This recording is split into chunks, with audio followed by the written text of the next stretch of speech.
You're watching Lansdowne, Roy, home for Irish football news and nostalgia. John O'Shea, he's announced his first and maybe only Ireland squad. We have our thoughts, but most importantly, we're going to hear about your thoughts. All this and more coming up on Lansdowne Roar Live.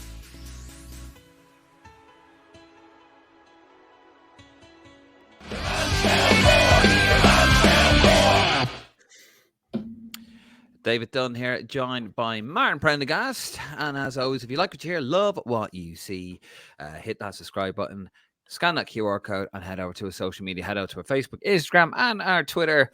Get involved. And of course, we are Irish football's most interactive podcast. So we want you to get involved tonight. We're going to talk about John O'Shea's Ireland squad that was announced earlier today. We're going to have our thoughts. We want to hear, what do you think? Are you happy with it?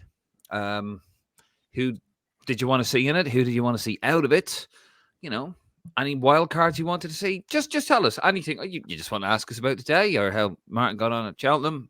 Anything you want. You leave a comment. Get involved. As always, we will get to those comments towards the show. Martin, how you doing? You're looking awfully alive after your week at Cheltenham. Back any winners? No winners. No, I was down there yesterday. Yeah, actually, I'm losing track of the week already because when Cheltenham was a week, big scrap there during the week. Were you involved in that? No, I wasn't involved in that. No. Yeah, I do love my racing, and I do. Yeah, so I was down at Cheltenham, as was our esteemed manager, John O'Shea, was down there Tuesday as well. Did you know that? No, I didn't. I do now. There you go. Thank you. Well, there you go. See, all the top people, we all go to, all the top Irish people, we all go to Cheltenham. John O'Shea's massively into his racing as well. And yeah, he was there Tuesday. But obviously then he hot-footed it on the Jonathan Hill flight. I think is that known as the Jonathan Hill flight now? The one where you fly in from commuting? Is it City Airport to Dublin? Is that the one? Oh, maybe it is. Yeah, that's well, no, he'd be Midlands, wouldn't he? Jonathan Hill would be Midlands, wouldn't it? So John O'Shea, yep, he was. I'm no, obviously. No, Jonathan Hill lives in Balham, just down the road. Oh, is he Balham? Oh, your neighbour. Yeah. Yeah, he is actually just down the road in South London. Yeah, so John O'Shea was down in Cheltenham. I saw on Tuesday, kind of under the radar a little bit. My brother actually met him a few years ago. There, really lovely guy to meet. Obviously, I've met John O'Shea myself on a few occasions. Yes. Good lad. So then he obviously was over in Dublin as well for the announcement of the squad, which we're going to chat through later on. But no, I didn't have a very successful day from the punting front yesterday. Very enjoyable day there myself. You know me, Dave. I like to kind of get around and mix with the people, and I got to meet Willie Mullins, who's an absolute legend of Irish horse racing. Don't know who that is, but okay, Yep. So I was there, 100th winner. I mean, Ireland had dominated it the first 2 days. The Brits have kind of come back a little bit today, but yeah, all looking forward to tomorrow. Now I watch on the TV and final day of Cheltenham. So yeah, it's all about. Can I shock you? Means nothing to you, does it? Actually, Martin, can I shock you? Yeah, you're right. It doesn't. Yeah. And you're also rubbing shoulders with some Irish legends today, other than me, of course. Mr. Dara O'Brien, there he is. There looks very weird and grey. Does he dye his hair or something? Or do you know what? He's a really big man. Like I was really amazed how tall he is. He's really big. Like.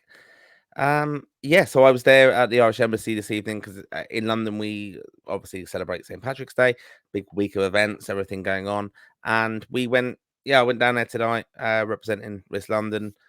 Very nice kind of evening there, would I say? Yeah, we are still it was evening.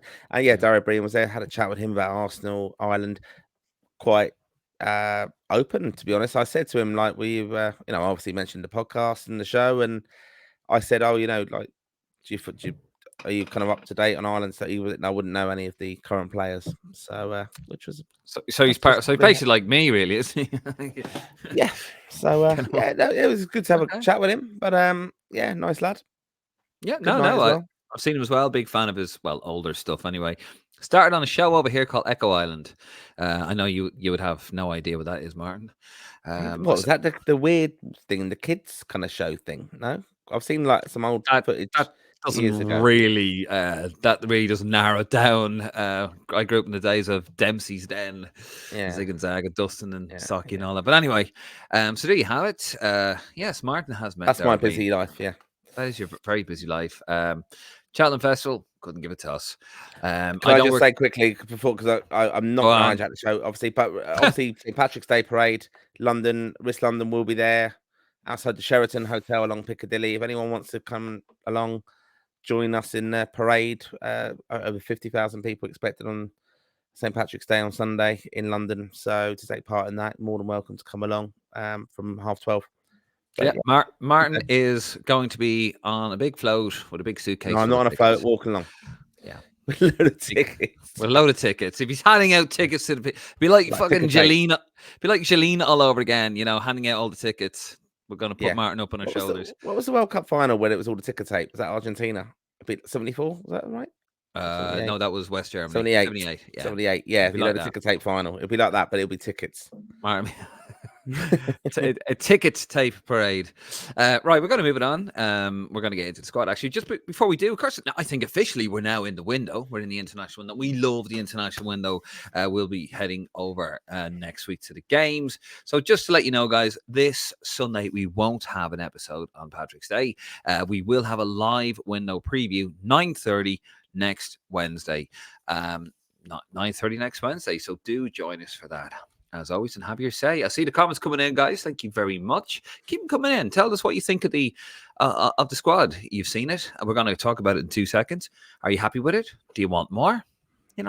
Tell us. We want to hear from you guys. We're going to get to your comments very, very shortly.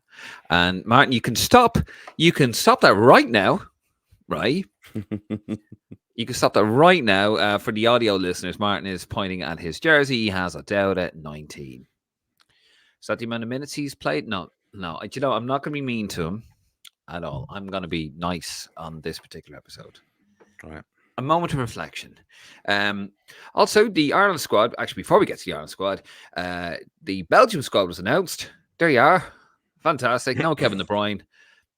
Don't really care, to be honest with you. Kevin De Bruyne, Martin, they say he's injured. Let's be honest. He wants none of John O'Shea, does he? He wants none of Callum O'Dowda. He's running. He's running scared. He's running scared of Callum O'Dowda. You got to remember that they are also playing England, the Belgian team. So, yeah, it's a bit of a strange one. Well, we want to see the world's best players, and I actually think he is by far one of the best players in the world. We're going to get Romelu Lukaku instead. That's brilliant, isn't it? But yeah, still, it's a test. So, looking forward to it. We will indeed. We're going to get to the Ireland squad, and it was announced today. I thought it was going to be 2:00, but then it was 1:00, and then it was 12, and then he deleted that, and then he said, no, it's 12:30. So don't worry, no. I actually got an email. It got the media email straight away, and then I got the fan email like a minute later. I was like texting everybody, going, "Oh, this is it. Look at me with my lanyard," and then actually, no, like 2 minutes later, got the public email.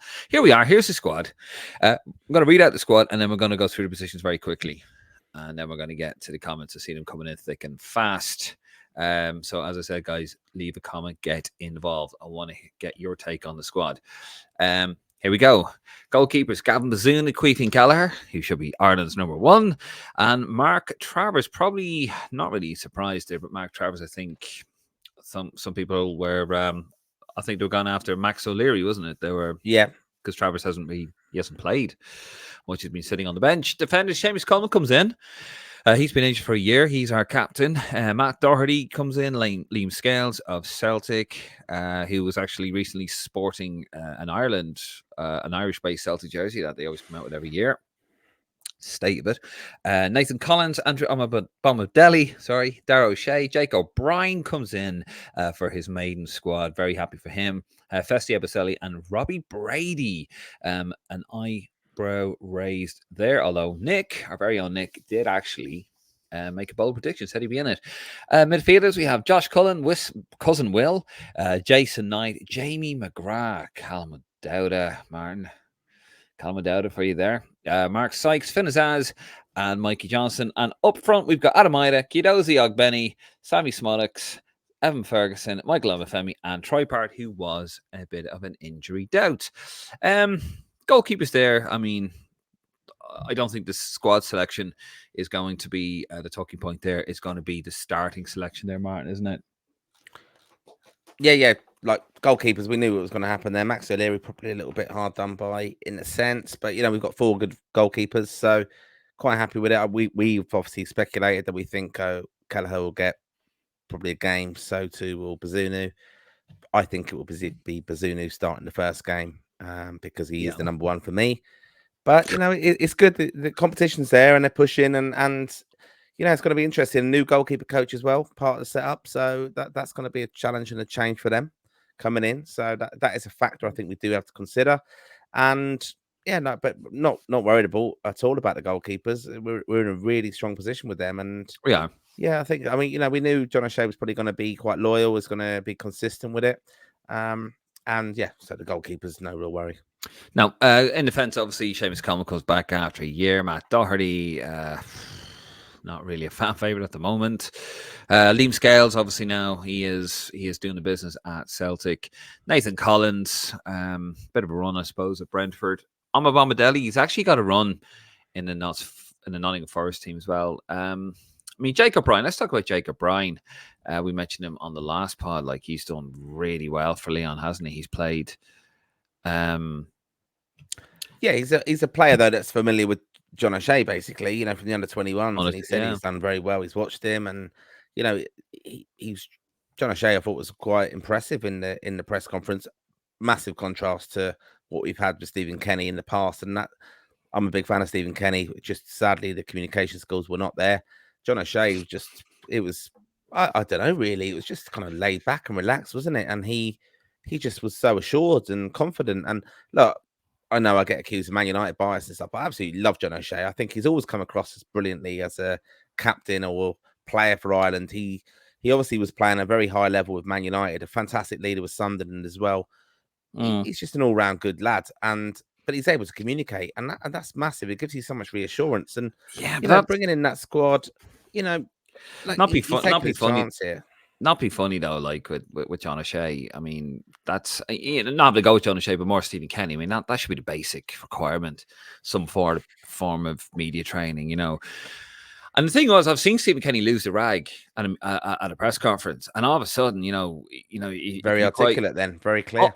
All of a sudden, you're like, wow, where's this guy come from? He's articulate, he's on the money, boom, boom, boom, and you go, Jesus, okay.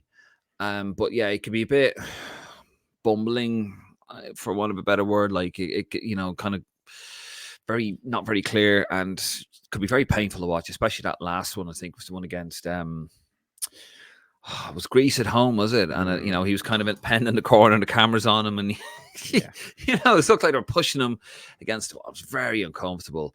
That was. But Jacob Bryan, yeah, he's in. No real secret there. He's done brilliantly. He's grabbed it with both hands. Ebiseli, he's doing well in Indonesia. I think the real talking point there is Robbie Brady.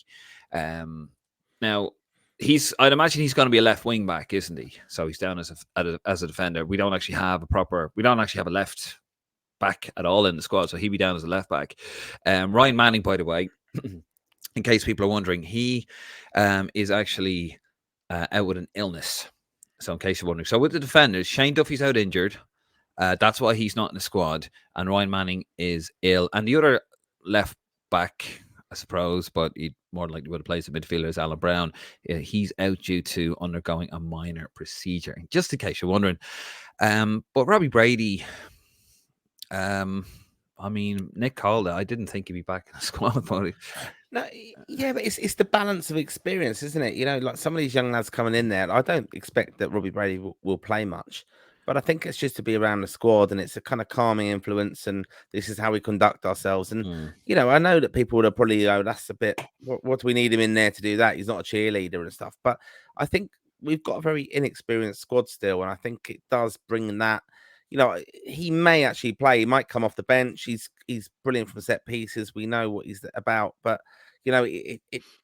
sadly, the inclusion of Robbie Brady leaves me feeling quite kind of sad in a way, because it just reminds me of what could have been. He's such a great player. I love Robbie Brady. I thought, I really thought he was the future of our team at one stage. I've said about him. Just injuries haven't helped him. he's probably the only player that you see on the team right now that when he passes the ball, he's got the weight of pass. Yeah, The tippy top. He had the ability to be a tippy top player, and yeah. when he pass it, and it's just perfect. It just zips Technically across. really good. Yeah, Yeah, exactly. And just injuries have killed him. But, yeah, I can understand him being around the squad. And let's not forget, I know that not so long ago he was called in off kind of standby list basically with Stephen Kenny. Then he come off like a family holiday and came available. So, it is the latter part of his career internationally. But I've got no problems with him being in that at all. Like, no. the Manning factor is there that he's not there, he's injured. Um, I know that we'll come on and talk about the midfielders, and O'Dowda is one that can go in on the left, but we're just very short of players on the left. Jesus. That's the fact of it. McLean, it would be a player as well who would have been in contention there. So that's just where we are with it. I And it's mean, a problem position for us now. with the sheer dearth of options at the left, right? So you got Seamus Coleman, Matt Doherty. I think they've both played, haven't they, as a left back for Ireland? I think. Well, Doherty has. I'm not sure if Coleman has. I'm sure No, one of the Coleman raw. hasn't, but Doherty has Yeah. been over to the left yet. Festy. Could he play as a left? Liam Scales has played as a left wing back Dara as well, hasn't he? is Yeah. absolutely fine to be out there on the left, to be honest. So For we've me, got options there. We do have yeah. options there. Yeah, not for like they're not first choice, but yeah, we do have options there. We're going to move on to the midfield. Josh Cullen, he's having a torrid time at the moment at Burnley, as I said he would. Cousin Will doing all right at Southampton. Well, I mean, I did. Jason Knight also not having a great time down at Burnley. Jamie McGrath, Aberdeen. I mean, he caused. What's his name? Neil Warnock, your mate, to walk out. My mate. Jeez, I fucking hate Neil Warnock. That's an erroneous statement on two levels there. Yeah. He is not your friend. And no, I jest with Jamie McGrath. And then, of course, your absolute mate, your shining light, your reason for living on this planet, Mr. Callum O'Dowda, back in the squad. Well, you wanted him in, Callum O'Dowda. Now you say he's also a versatile player. Apparently, he plays left. No, I didn't. I didn't say I wanted him in. I just said this is what happens. Like he doesn't play for a long time. He has a couple of games, gets back to fitness, and it always seems to kind of coincide with a little run of form for him or coming back in, and then he gets picked. Just generally with the squad, though, I think the important thing about that is he does want that continuity of. Okay, and I know people then will slam at me for saying, well, it was rubbish under Kenny, so what continuity are you having? These are professional footballers, right? So I know that's a kind of stupid comment to even say, but I hope so. they've been working on things that and systems and things like that, and a plan. You don't want people coming in there who are going to have to take lots of time to adapt to or settle into the squad necessarily, and I think that just gives that. There's a nice kind of level of the squad. I'm not disappointed in it. I think there's a nice balance to it. You're not. They're going to get a lot of information, of course, and they'll be able to take that on board as professional athletes. But I think it's a very, if I'm being honest with you, I think it's a very safe maintenance. Yeah, but there was interim manager squad. And when it comes to heard earlier, it's a very experimental squad. I don't think so. I think injuries have kind of led to that. When you look at our injury list there, John Egan also is out. Shane Duffy's out. Not saying Shane Duffy would have got in. Ryan Manning's out with illness, so it's not really experimental. Jake O'Brien.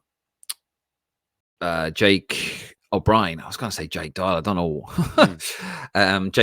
Jake O'Brien there, I mean, he was obviously going to get in because he's earned it. He is doing the business for Leon at the moment. Finn Azaz as well. Now brilliant. Yeah, you go on, have a little gloat. No, I just said it, and he name dropped it in the press conference today. He said he spoke to Michael Carrick, and that's naturally going to happen. And Michael Carrick is going to talk glowingly of him. It's a good opportunity for him as well, raising the profile, give him some time away from settling at Borough. He's done very well there. I think he's a really good player, and it's a massive problem position for us midfield, and I think he offers something a bit different. He's the physical kind of specimen that he is. So yeah, he did say, John O'Shea, that he's spoken to Michael. Kept saying Michael, I like that. It was quite good. But that's just naturally going to happen. I'm excited to see him as an addition to the squad. I'm excited. Very good.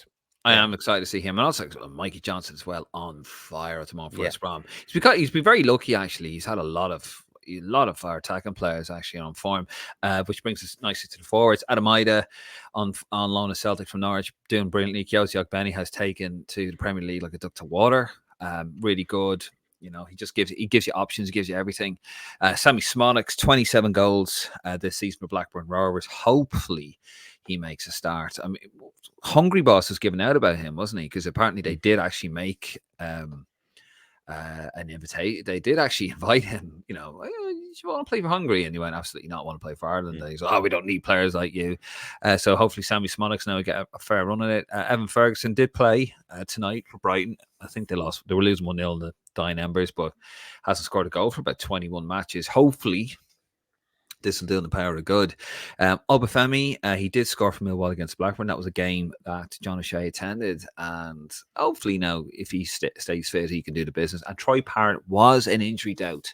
But he has come in. He's done quite well. I think he's got 7 goals for Excelsior in the Eredivisie. So he's got a lot of players there on form. And the one we all want to see is Sammy Smollick, don't we? We just want to see him start. He has to start, doesn't he? 27 goals. He's on fire in the Championship as well. Yeah, he may not start. He might just get brought into it and see what he offers, and not have a load of pressure of like the expectation of he has to start and he's got to do what he does. They might be a bit safe with this team selection. But yeah, look, he's got to be in there. He's in the squad of merit. We're excited to see him. A player scoring that many goals. It's just a stupid kind of question, isn't it? To even think that he's not involved. That'd be ridiculous. So, yeah. But yeah, like. It's an interesting kind of thing. I know, like Callum Robinson's another one who's not in there. I think he must be injured, or he's just not getting a run of games. That was a question that was asked there. Yeah, I can't see anything for him there. That's unfortunate. Again, that's what I'm saying. These windows are so mad. They're mad, aren't they? Like, it's every 3-4 months, and you could be the kind of hot property, the main name, and then all of a sudden you're not there anymore because you've gone off the ball, or you might be injured, and then someone else comes in. That's just international football. And I do think, and I know I've said in the past with Evan Ferguson, I think you can't not have a 19-year-old who's playing in the Premier League outside of that squad. He would qualify for the under-21s. There's no need to drop him down to that level. Just get him in there, show him love, look after him, get the senior pros around him, knuckle down if that's perhaps any way a kind of influence. And build that future around him and give him that opportunity to do it. I think that's really important from this window. I think actually what we need to do around this window is really look after him. We want to kind of get him involved and have a really positive window for him, so he goes back to Brighton and he kicks on again. Hopefully, end of the season, because we need him firing. Also, just some other bits of news with the squad, and then we're going to get into the comments that are coming in. Keep them coming in, by the way. We're gonna be on live. Till basically the comments run out, so keep going. Tom Cannon, he was asked about Tom Cannon, and who's obviously, how has Tom Cannon done actually for Preston lately? He's gone off the boil a little bit, hasn't he? He has, hasn't he? But basically, this is what he had to say. Look, Tom is concentrating on his club stuff. It's as simple as that. That was it, said O'Shea, who was then asked if he was worried Cannon would not declare for Ireland. No, I have no worries like that at all. Yeah, well, especially if he's not banging the goals in at the moment. I'm going to have a look here, actually. Transfer market. Because I remember he was absolutely, banging him in for Preston. And I've heard absolutely nothing. So let's have a look. I'm here on transfermarket.com. And detailed. Sorry, bear with me, folks. And that has given me absolutely nothing. Oh, that is so annoying. Yeah, come on. Oh, I don't know. It's gone wrong. Sorry, folks. We'll get back to it. If somebody out there, part of the Raw Faithful, come on. You got a part to play in this too. Tell me what Tom Cannon's form has been like. I try to go on there and it's gone. So we'll move it on. Also, another member of the Ireland squad, or somebody who Stephen Kenny was after, apparently just before the end, was Casey McAteer, Leicester City. He's also gone off the boil as well. He was asked about that, but apparently he might have featured but he was injured as well. That's I think the 19-year-old Casey McAteer. And also the FAI have also confirmed that the under-21 captain Joe Hodge and Brighton's Andy Moran, who's on loan at Blackburn, who's done brilliantly, by the way, with Sammy Smollett in the Championship, will both link up with the senior squad for the Switzerland game 4 days after Jim Crawford's side take on San Marino. So you might see a couple of players there drop out of the squad. Martin, are you... You do have to remember. Sorry, you do have to remember though. Like with this squad, obviously a provisional squad. They've got some games coming up now before they all join up. You know, you would hope they're all going to make themselves available. That's a quite telling of who wants to be involved in Irish football in future. But it does happen, and I'm quite happy to see the FAI kind of planning basically with Jim Crawford that these guys are going to be joining up.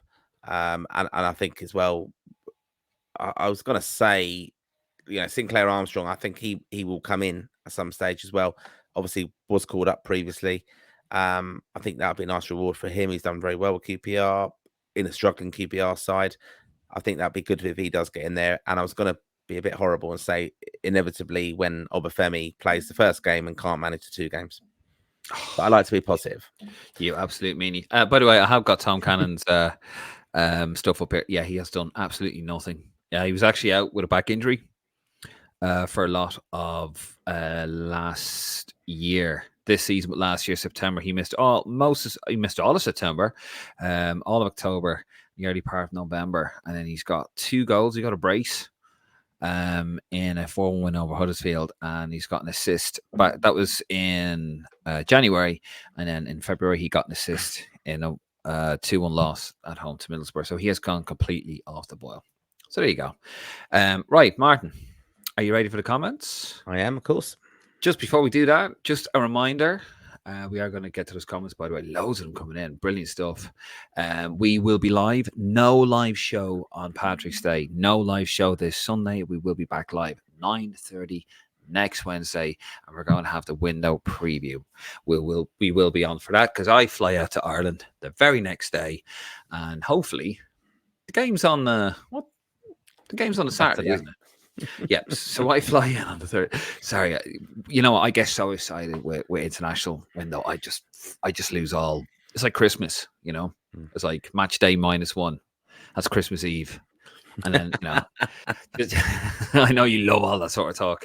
Yeah, I actually fly into Ireland on the Thursday, the 21st, and then be going to the press conference on the 22nd, and can't wait for it. Anyway, so no podcast this Sunday. But we will be on the Wednesday, 9:30, and we'll be live with a window preview. Right, let's get into the comments. First one up, we've got Chris on YouTube. Great shout from Nick, in fairness, with the Brady inclusion. Yeah, he was on the money there. The aim on 1976, Robbie Keane from 66-1 to 6-1. Actually, just the latest odds there. According to Paddy Powers, he's 10-1. Lee Carsley is still 17-20 favourite, and Willie Sagnall has gone into 5-1 with Gus Poyet, 15-2, and Anthony Barry 17-2. Nothing really changed there. John O'Shea's 10-1. John O'Shea was actually asked, Martin, wasn't he, about have you spoken to the incoming manager? And he just says, I've spoken to myself. Oh, what did you make of that? Yeah, I don't know. I don't know. Is he? I wouldn't be surprised. I'm actually the more it's a difficult one, isn't it? The more I think about it, the more I think this is a dress rehearsal a little bit, and there's no pressure in it. But I think he does well. I think he's definitely a candidate, and I think that's what he will be thinking as well. And yeah, I've got no problem with it, like with him, because I just think if we can't get Carsley, I think there's not any other real viable candidate who fits in with that profile of it. So it could be that. And did you hear, little Tweety Bird, that a particular manager was in Dublin Airport the other day? Oh yes. Yeah, we heard from a very reliable source that certainly Carsley was in Dublin. Was at Dublin Airport. Do with that information what you will.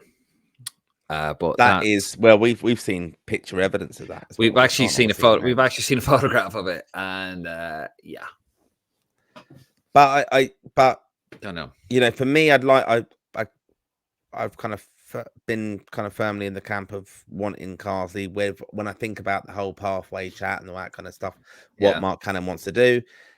At the same time, though, I think John O'Shea does fit that bill without the experience, but I think it will be Carsley if they can get it across the line. And I know even like Irish fans today on chats were asking me, "Oh, is the English under-21 press conference, streamed live or anything? Can we see if he's going to be asked about it?"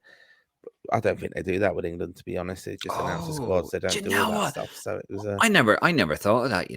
yeah. That's one thing to actually. Anyone out there? Here's another one. I love giving the raw faithful little tasks because you guys are brilliant. Can anyone out there have a look and see if they know when the under 21 squad, English under 21 squad, was announced? Was it announced today with the English squad, the senior squad? Actually, the senior squad was announced, wasn't it today? Yeah, it was. Yeah. And if there was anything on that. Anyway, right, we better get through these questions. Eric, who should be the starting 11? Let's have a mass debate. Well, has he just made me say masturbate? Yeah, he has. Yeah, but you don't need to trick me into doing that. No, never mind. Well, Queevy Geller should start, really, I suppose. We'll get back to that. Darrell O'Connor. Just imagine the squad with a front four of Mikey Johnson, Ogbenny, Smolix, and Ferguson. I doubt I can get the corner flags after the match since he likes being on the wing. Good man, Darrell. I like Darrell. We'll be seeing you, young man, in Dublin next week. I like. Did I tell you I like Darrell, Martin? Yep, just a bit. Yeah, he's a good lad. Jason Fitzsimmons. Hi, David and Martin. Quite happy with the squad. Great to see Sammy and Azaz in the squad. Is Alan Brown and Ryan Manning injured? Strange they're not in the squad. Alan Brown is having a minor procedure done, and Ryan Manning is ill, so he might come back in for the Switzerland game, probably a bug or something like that. Graham Farrell, Marto saw me comment earlier. No bunting or party poppers, but a shirt on a mannequin. Also subscribed and watching on YouTube, but can't comment. You can, I don't know. I don't know. You can comment. There you go. Yeah. We've just read your comment. Yes, he's quite happy. What have we got written there? COD in the squad. Jesus Christ. You see what I have to put up with, folks. Glad you're well, by the way, Graham. Great to get you on YouTube. Fantastic stuff. Graham Farrell, friend of the pod. You're all friends of the pod, really. Not really, you are. Drew Hayes, firstly, love the pod. Keep up the good work, guys. I think the squad is quite well balanced. Don't have too much challenge. It's all a bit subjective, though, and that's why we love it. Thank you very much, Drew, for your kind words. We really appreciate it. Thank you very much. Yeah, it is. I think it is a balanced squad. I think is a decent blend in there. Maybe what would have been like Martin if there hadn't been so many injuries. But he doesn't have an out-and-out left back, but he does have a lot of people that can play left back. So he's kind of covered there a bit, isn't he? Yeah, it's fine. Yeah, that's it. John O'Mahony, whatever happened to CJ Hamilton and Marcus Harness playing for Ireland? Jesus, you know what? Marcus Harness, he actually brought him over, Kenny, didn't he? He was at Pompey at the time, League One. And he brought him in to kind of show off to the crowd. It was a bit subdued, as you can imagine. And just haven't heard from him since, have you, Marcus Harness? Nah, it's not at the level, sadly. No, he's not at the level of Callum O'Dowda. Great power. No, what? I'm giving him a compliment. Ridiculous. I'm giving him a compliment. A little bit back. Hamilton played though, didn't he? Did he play in Andorra at the time? He did. Hamilton. Blackpool, wasn't he? Yeah, but he did. He did get. Yeah, he did. Harness games away, but Harness never did. Graham Farrell, be interesting to see if Smolix turns up for this one. Good to see some interesting fresh faces in the team. I think he will. I think the issue it wasn't that he wasn't committed to the squad, we're led to believe, or Stephen Kenny. It was the fact that his partner was heavily pregnant, and I don't know anything more about that. Was to do with that. Maybe it was a difficult, complicated process, as some pregnancies can be. And I don't want to dwell on it because I do not know. But I think it was to do with that. But thankfully, the child has been born healthy. And so maybe that will clear the path. James Agnew, how you doing, James? Writer on greenmachinepodcast.com. We will be changing that name, I swear. Evening, lads. Great to be gearing up for games again. Smonix O'Brien and his ass included is great news. O'Shea cut a very short figure with the media today as well. Just going back to what you said there, Martin. It's just that media training, isn't it? It's that Premier League media training. And obviously, he would have done his coaching badges through the FAI and all that. Like he's obviously very comfortable in front of the camera, isn't he? You know, yeah, not phased. He's giving it how it is and being very honest and upfront and stuff. You know, there's no pressure on at the moment now, is there? So we've not seen him kind of grilled with a big question. He's gone with a very safe squad. He's not left anyone out and caused controversy. He's got answers for everyone who's omitted or not in there. Like he's not had to cut anyone. It's not a competitive squad in the sense that he's had to upset anybody. You know, we will think that Coleman will be captain, won't he? Like that's not a controversial thing. Yeah. Maybe that would have been something if Coleman's not fit. Then who is your captain? That may be something that is going to be speculated on. But yeah, obviously definitely Coleman, and obviously John Egan, the vice captain. He's out. Duffy Egan, and Duffy. Yeah, it'd be interesting. Oh, I just saw this one here. Alexis Brooke, James, you have a fan. James Agnew, hey, can you add me back? Let's become friends. There you go. You're doing well there, James. So and again the next one. And Alexis on fire. Yeah, John Mahoney as well. Jesus, lads, you're fighting it out for Alexis. Jesus, those spam fucking people.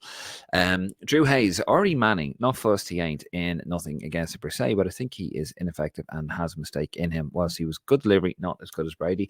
I think that's true. He seems to lack a lot of pace as well, doesn't he, for left back? Ryan Manning, he does have a good shot in him, but yeah, he does seem to have it like for Ireland. He does seem to have an L mistake in him, but he might feature again in Switzerland.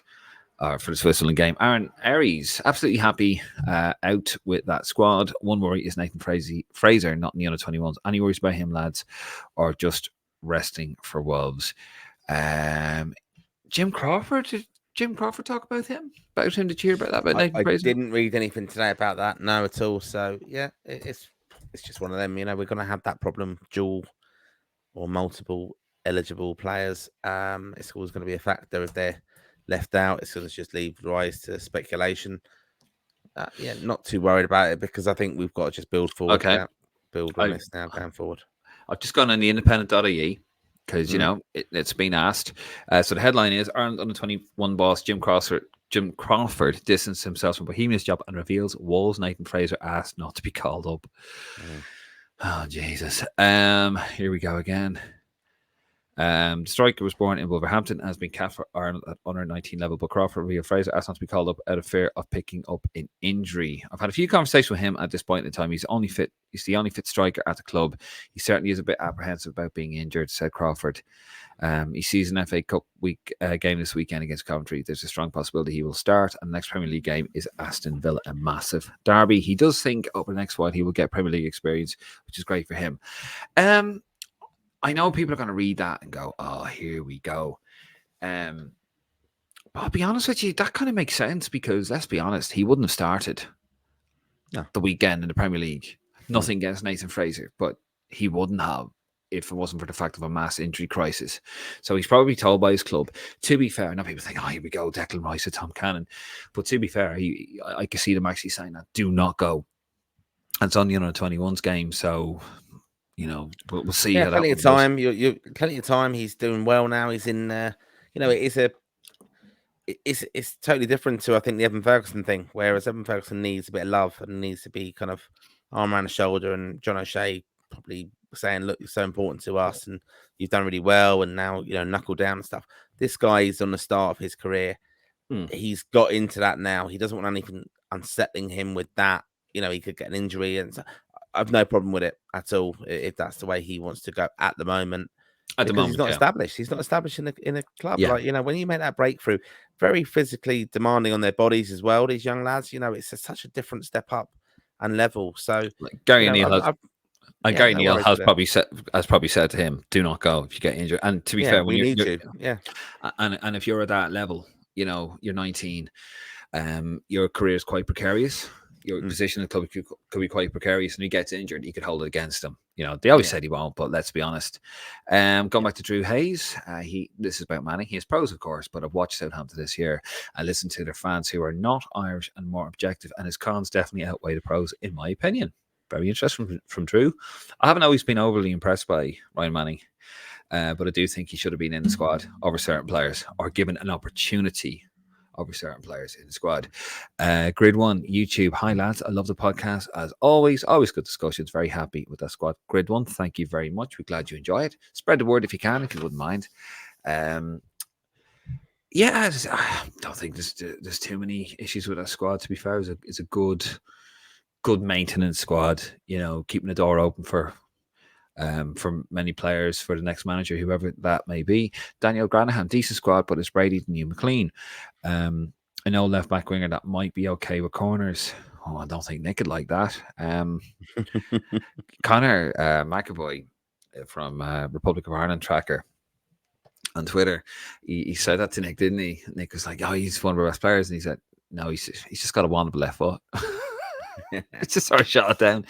Could be. Look, to be honest with you, I think Brady's in there because he's experienced, and also we don't have a left back, and I think he's just in there. He's probably could be one of his very last squads, maybe last couple of squads he'd be in my opinion. Jason Fitzsimmons asks, do you reckon Shane Duff will be back in a squad or being phased out? I think he'd be phased out, to be honest. Not sure. Like, this Egan thing's kind of worrying, isn't it? He's been out quite a long time, and not going well with Sheffield United. We say we're very blessed with centre backs and stuff, and we kind of are. But and even McGuinness is one at Cardiff who I think will be quite and ball playing centre backs as well. Yeah. But yeah, I'd be hesitant to kind of say no, he's finished, Shane Duffy, because he'll be one who will be counted on and will take the call up if needed. As a backup. He was fit now, and we know he's not fit, but yeah, it's just what it is, really. I think, I think the other lads are the future. But yeah, when he's in the squad, he's liability. Like he against Scotland, he made a few last ditch clearances, but they were actually from his mistakes coming out. Graham Farr, Robbie Brady listed as a defender. The fuck? Glad McGrath's in, as he's playing well in the struggling Aberdeen side. Yeah, but I think it's more because Manning and Dave McGuinness here. Brady is finished. Thanks for memories. Manning, very, very hard done by. McGrath, not so sure. To be fair to David on those comments, that was made about half an hour ago, and that was probably before we cleared up that Manning is actually ill. That's why he's not in the squad. So, yeah, he might come in, though. Dave McGuinness, Moran's cap in November seems a total waste of time now after Kenny Short changed the under-21s. To cap him in a dead rubber match, he may cost the under-21s dearly with that move. That's true, I had to agree with Dave McGuinness. That was so silly. That was the game against Holland, wasn't it? Or Netherlands in Amsterdam. And he would have been captain against Italy. And he really needed him. And he didn't do anything. It was so stupid that was. That was one of those bizarre... I don't want to put the welly into Stephen Kenny, but that was just one of those weird decisions that was made, wasn't it? You kind of go, what are you doing? But anyway. M&H on YouTube. Disappointing that McAteer missed out through injury. I assume he would have taken the spot of Sykes or Dowda. Do you reckon he would have taken Sykes' position? Sykes, yeah. Yeah. Not biased at all there, Evan. Yeah, I mean, we need young blood, especially midfield. Attacking players but hopefully he'll get a crack in June. Wayne Long, how you doing, Wayne? I don't mind Brady. He has a wand of a left foot, maybe back to old set piece routines. He's not a bad player to have. He's a good plan. To be fair, he's a good plan B. If you're chasing a goal and you need something from a set piece, it's not happening. Yeah, I mean, set pieces. You think like Alan Brown, Horahan, Brady were all involved previously with those. So yeah, you have to kind of think now who's on them. Maybe Will Smallbone. I think maybe he would be kind of a technical kind of player to take them. So yeah, it's just it's a strange one. Having Brady in there, like again, it's a main. I think it's a maintenance squad for me. It's somebody who's still playing at a good level. It's not like McLean, who I don't know. I still see him coming back at some stage, like a major injury crisis. And he's playing the fourth tier of English football. He's still playing at a good level, second tier of English football. So yet again, it's a maintenance squad. He doesn't want to shut the door on anybody for the new manager coming in, unless that player has shut the door themselves. Evan H. still aboard a Carsley train? Yes, absolutely. I think he's still going to get it, as I said previously, and I'll say it again. The FAI, I think, are making token gestures to get him in. That is my opinion, by the way. I have no inside information on that. We went from 4-3-3. We got to play 4-3-3. That's why Vera Pauw was given the elbow apparently, because he wanted to go to that sort of style. All of a sudden, it's Kilban comes out and goes, well, who are you to dictate who Lee Carsley, if he gets the job, what style of football he plays and what staff he has. And all of a sudden, you've gone from 4-3-3 and you have to have FEI staff to, well, I know you can kind of have if you want, and you can play whatever style of football you want. And you hear Brian Keir should be brought in by Killer Kilban. And all of a sudden well, John and I had a collaborative process, and I've basically told him you're bringing in Brian Kerr as a technical advisor. And I think all these things are brought into appease at the FAI. Lee Carsley. I could be wrong. That is my opinion. I have not heard that. I am just putting that together. Do you agree with me or not? Let us know. Do you agree with me, Mark? Yeah. Good man. We're both going down together. See that? I've just like dragged Martin down with me. I'm going down. I'm taking you with me, pal. Dan Tay on YouTube. Who's your starting centre half, lads? Does Scales move to left back to try and get as many of them in as possible? Has to be. Depends if they go 4-3, doesn't it? I think they'll go 4. I think they'll. I think. Yeah, I think Scales could easily, or O'Shea could even go left back.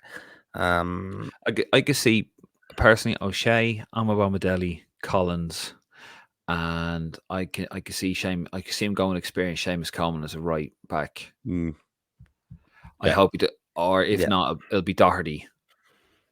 Maybe Doherty left back. He'll probably do something like that. But I think Amabomadeli and Nathan Collins. I'd like to see those two. That's the future, isn't it? Really. Yeah. Dave McGuinness, we need to find a new set piece maestro. He's played about 20 games, 6 years. He's not wrong.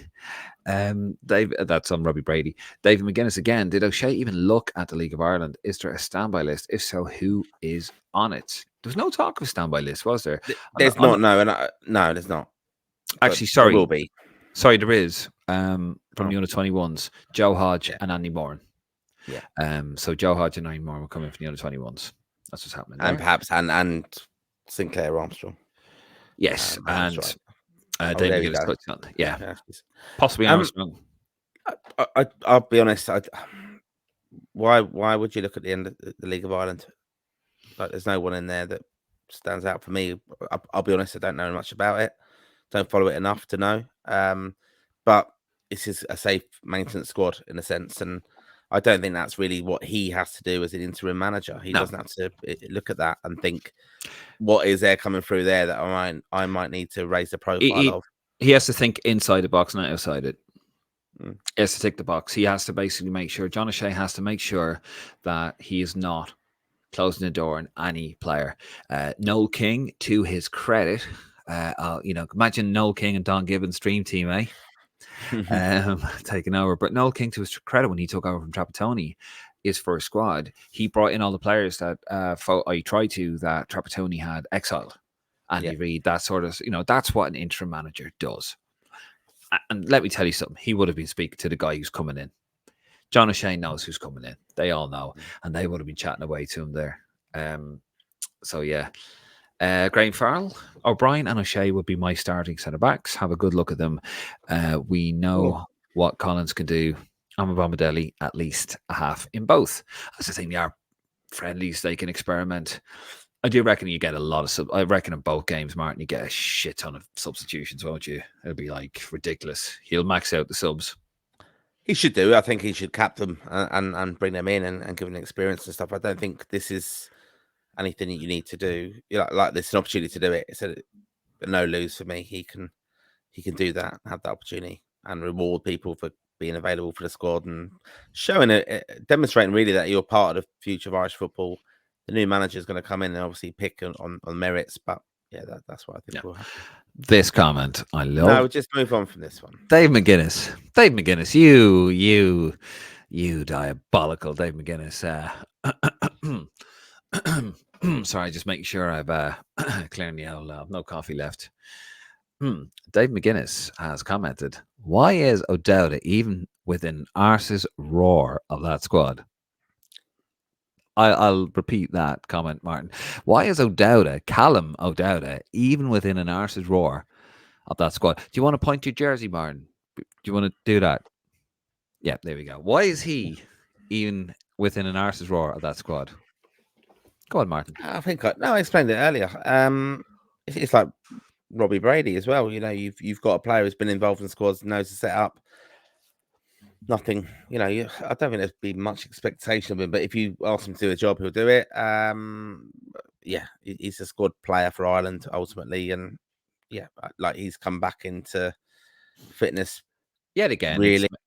No, but like it's not going to be. yes. Yeah, but it's not going to be the decision of John O'Shea unless he gets the full-time job to phase him out. So he's available.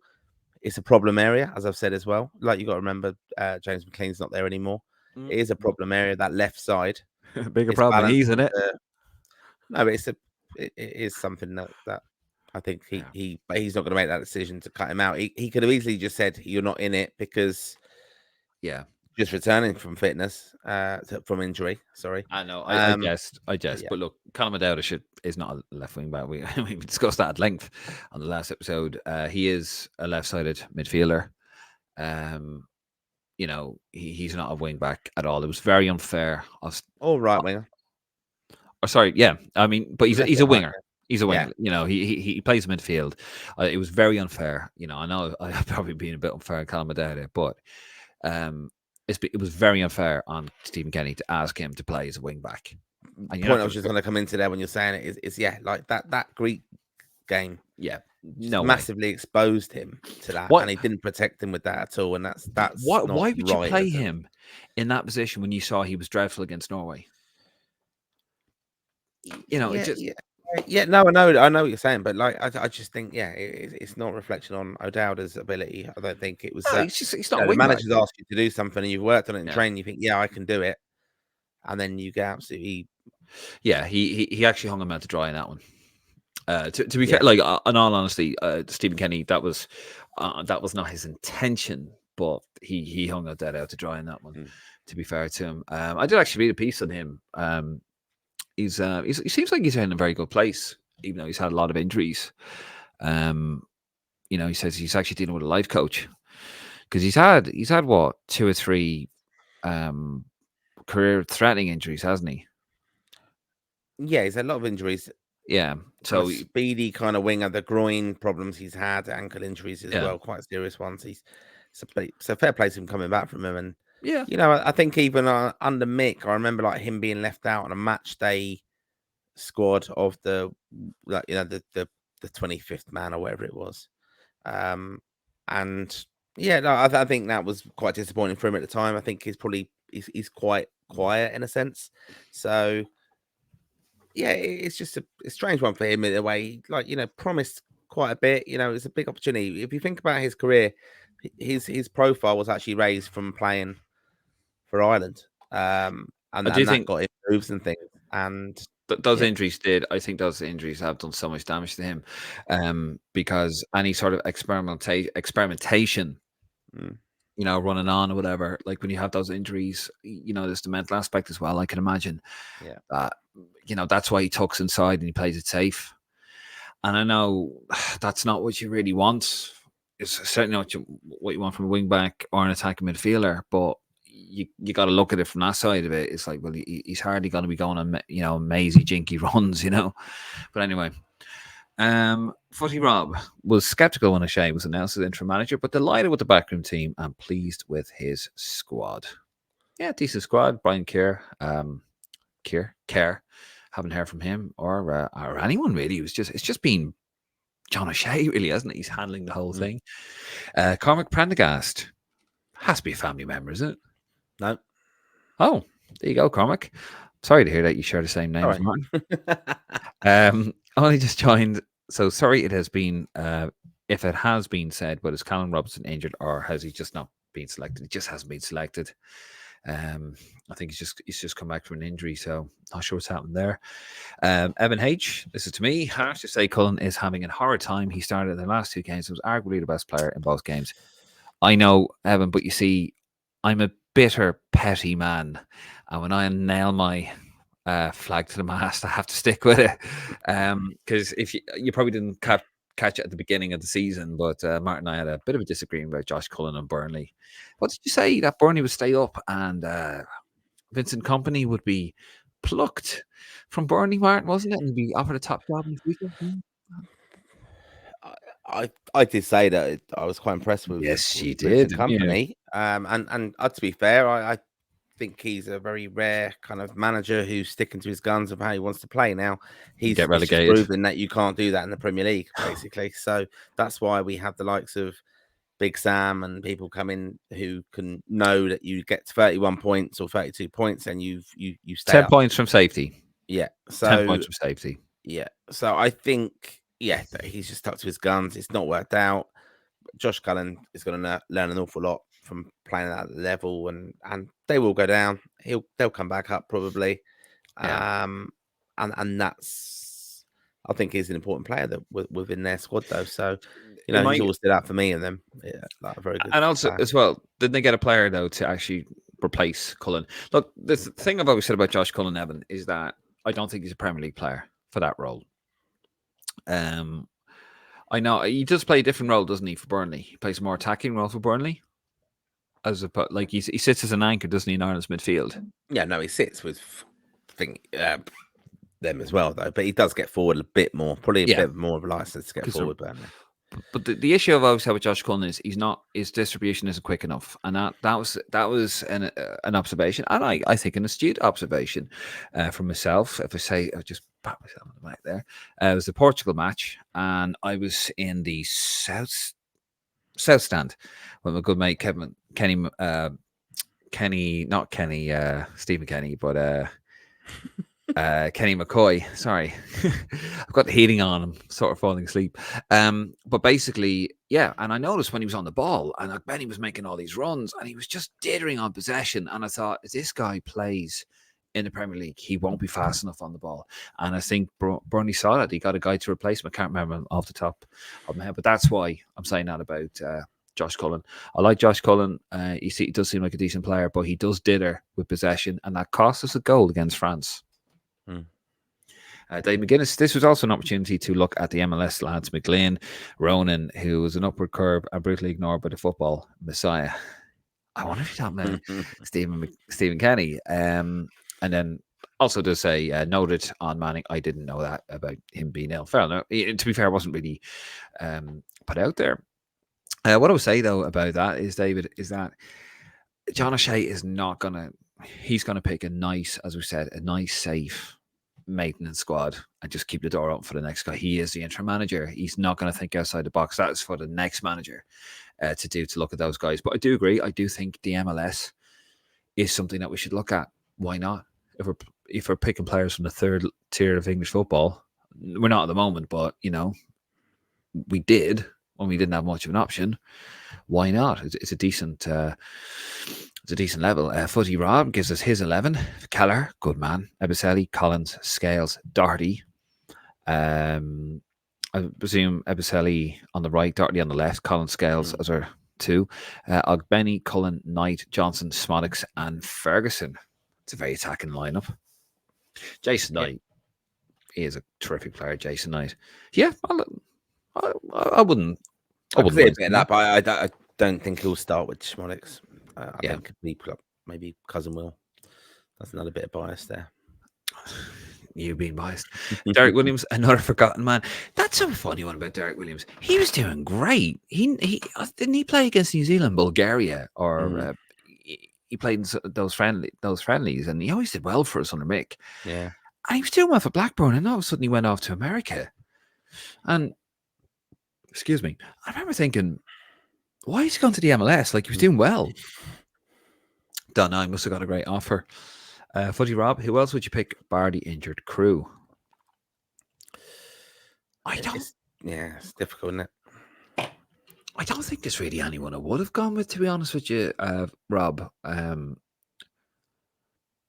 Genuinely, maybe Travers. Although I did feel bad for Travers, like he was doing really well at Stoke, and then he got recalled, didn't he, when Neto got injured for Bournemouth? He's just kind of sitting on his hands on the bench. So yeah, I don't really know, to be honest. Maybe that. Maybe what's the lad's name? Will Keane. Will Keane, yeah. He's at Preston, isn't he? He's doing well. But it's one like, just who you would have thought, like, but we're Will King's not the future though, is he? So it's got to be Evan, and then it's Obafemi, and then it's Troy Parrott and Adam Ida. It's that, and then that's it really. That you've just kind of pushed on past the kind of Will King, James Collins, Scott Hogan, that kind of type of player. It's all just moved on. They didn't really get their run. Yeah. Just didn't. Always good squad players, always would turn up, but they're part of the squad. Then they weren't going to get your goals. No. Aidan then asks, is McAteer injured? Casey McAteer is injured, yes. And John O'Shea did say that he would have considered him. Well, that doesn't mean he would have got in, but he would have been considered. David Beckett has a fellow David. Love the pod, lads, but have to take slight umbrage with Dave, RE comments, and Gallagher. Singing his praises now he's playing regularly for Liverpool, but was disappointed with previous comments RE's goalkeeping abilities prior to now. As a fellow Liverpool and Ireland fan, didn't think he deserved to be put down previously. Well, to be honest, David, I think what I said about him was it was more when he has played for Ireland, he was sloppy. But it was because of lack. But I did say it was because of lack of match practice, and you have to really judge him when he gets a run at club level to see what he's like. He didn't impress me for Ireland, but it was because of that. And to be fair, now he's got a run in the team.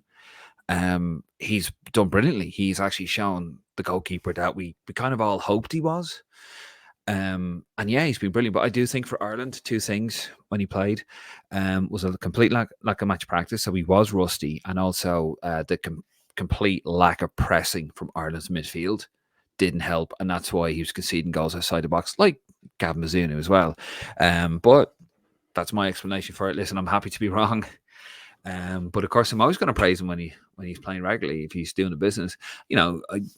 I'll always be fair, David. If I think a player is playing well, I'll say he's playing well, unless Callum doubt it. I will absolutely never admit to that. Even if he's bagging him in week out, or him or Josh Cullen, or Jeff Hendrick probably. God, that's a growing list. No, but like I'll give credit. I'll seriously give credit where he's due. And if it makes my previous comments wrong, fair enough. But I prefaced that with saying that is because I felt he wasn't getting a run, and I do think, unless he's going to get first team football at Liverpool when Alisson comes back, I don't think he will. He has to move, and I don't want to see him going to Celtic. The hell with that. He needs to be playing in the Premier League. He's a top goalkeeper. He has filled that role, and he's done brilliantly. And fair play to him. But yeah, he can't be sitting on the bench because he will just get rusty. You have to remember, goalkeeper has to play. Training is one thing, but you cannot replicate the real thing. So I stand by my comments. But thank you, David, for your comment. Very much appreciated. Funny Rob, central midfield is a problem. Love to see a change here. Azaz, Moran, definitely Andy Moran, him and Smodix, Moran tearing it up in the championship, weren't they? Linked beautifully. That has been a massive issue for us, the midfield. But we did say, didn't we, that players like Azaz and Moran were the ones. I think you and Nick were always saying that, weren't you? That they weren't there really in time for Kenny. Not saying Kenny would have utilised it properly, but they were. That was the one part. Like the goalkeepers have come at the same time, the defenders have come at the same time, the forwards have come at the same time, but the midfielders just weren't. They were kind of like passing ships, weren't they? You had certain midfielders like Robbie Brady, who Jack Byrne maybe, who had always done well, to be fair, for Ireland, but maybe that ship has sailed for him. It just never really clicked, did it, with the time with these players? And now we have Azaz and Moore on the precipice. Yeah. I'm delighted. Like Azaz is, I just think Uh, he's a big physical kind of dominant kind of player, and I like that. I think that's needed. You want that presence in there. I mean, I know Malumbi's injured now and out for the season, but he puts yeah, himself about. Like he offers something a little bit more than Jamie McGrath, and like I don't mind Jamie McGrath, but there's a reason he's at Aberdeen. Like, let's be honest, and some of these players, it's an opportunity now. Like, even I know I jest about O'Dowda and things like that, but he's been overshadowed now and overtaken by Mikey Johnson, Ogbene. They're better players than O'Dowda, so that they're getting their opportunity now, and they're there, and he's now a kind of squad player. I think even some of our midfielders, this is an opportunity now for Azaz to come in, stake a claim, cement your position in that team, really, because it's such an open position, that midfield. that actually brings on to our next question. Sorry, from Jason Fitzsimmons, who's your midfield three? I think Azaz. Give him a go. Why not?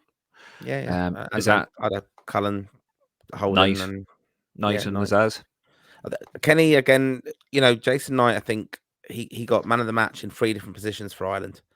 Yeah. So what I want to see from him though is cement down a brilliant, a position and play there. Now, will that ever happen? Is he that good that you just say you are our But left that's kind of free?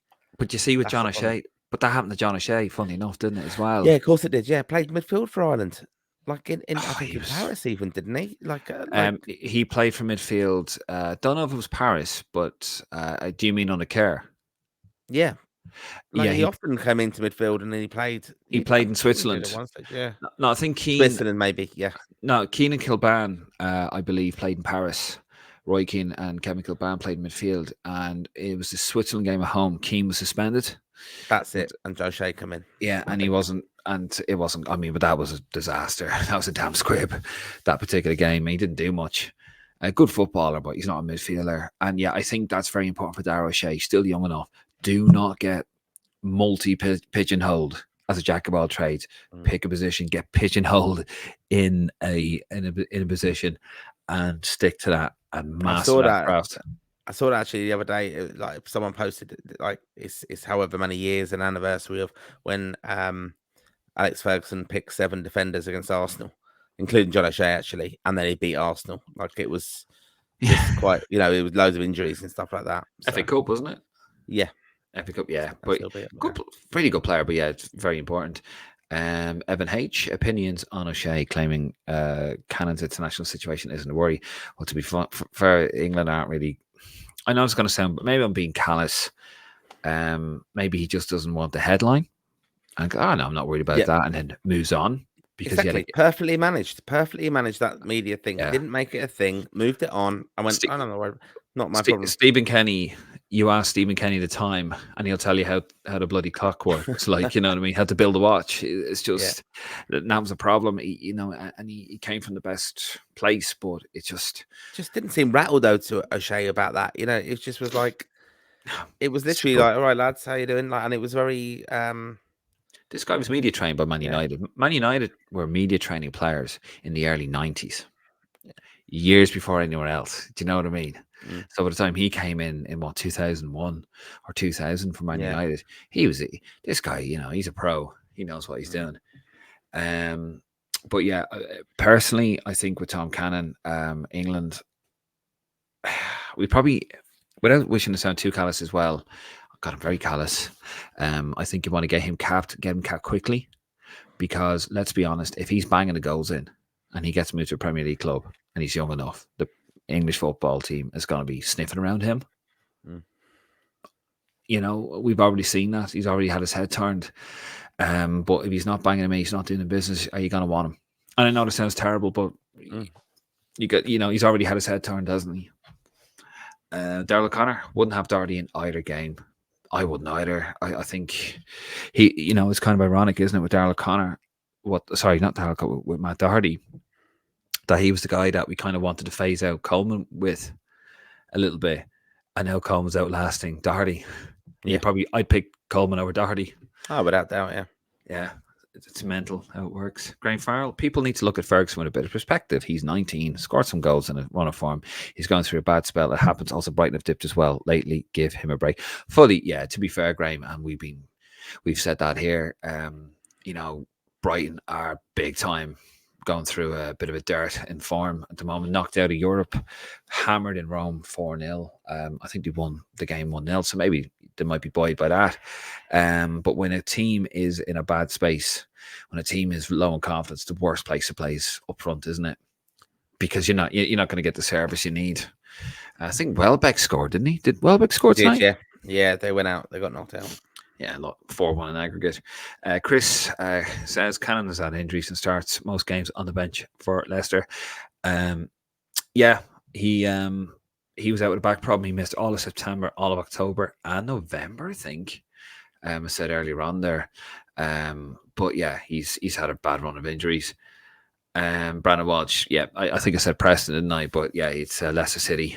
He's with Tom Cannon, injured for early part of the season, but on the bench now. And more people pointing out he plays for Leicester. Sorry, lads, we got it wrong.